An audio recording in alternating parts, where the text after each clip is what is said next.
నోరు మంచిగుంటే ఊరు మంచిగుంటుంది అంటారు జనాలు. ఈ డైలాగ్ ఇప్పుడే ఎందుకు వాడినా చెప్పండి? అదే అండి పికిల్స్ అక్క కోసం. ఆ అక్క గురించి మనకెందుకులే కానీ ఈ వీడియో అయితే చూసేయండి. నేను ఉసిరికాయ క్యాండీ చేస్తున్నా. క్యాండీ అంటే స్వీట్ కాదు, సాల్ట్తో చేస్తున్నా. ఇదంతా చేసింది పీజీలోనే.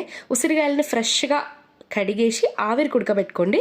తర్వాత మీరు ఏం చేస్తారంటే ఆ వేడిగా ఉన్నప్పుడే వాటిని పీసెస్ లాగా డివైడ్ చేసుకోండి. డివైడ్ ఇన్ ద సెన్స్ చీల్చండి. వాటిని చీల్స్తే ఆ సీడ్ వస్తుంది, సీడ్ మాత్రం పాడేయండి.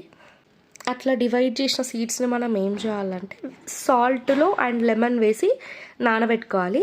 అట్లా 2 days ఊరిన తర్వాత ఒక ప్లేట్లో వేసి సన్ డ్రై చేసుకోవాలి. సన్ డ్రై చేసే అవకాశం లేని వాళ్ళు ఫ్యాన్ డ్రై కూడా చేసుకోవచ్చు. అది ఉసిరికాయ క్యాండీ ముచ్చట. ఇంకా పచ్చడక్క ముచ్చటకు వచ్చేస్తే చూసినారా, నోరు ఎవరి మీద పడితే వాళ్ళ మీద ఇష్టం వచ్చినట్టు వారేసుకుంటే లాస్ట్కి ఆమె పరిస్థితి ఏమైంది? బిజినెస్ బంద్. అట్లా బంద్ పెట్టాల్సి వస్తుంది అన్నమాట. మన లైఫ్లో ఎవరు ఎందుకు ఎదురు పడతారో మనకు తెలియదు. వాళ్ళతో మర్యాదగా ఉంటే సరిపోతుంది. అనవసరంగా నోరు వాడేసుకొని మన పేరు పోగొట్టుకోవడం అయితే కరెక్ట్ కాదు. ఈ గ్యాప్లో నేను ఒక అమ్మాయికి చాలా మంచి మోటివేషన్ ఇచ్చిన. తను జాబ్ కోసం స్ట్రగుల్ అవుతుంటే ఆ క్లిప్ చిన్నది వినండి.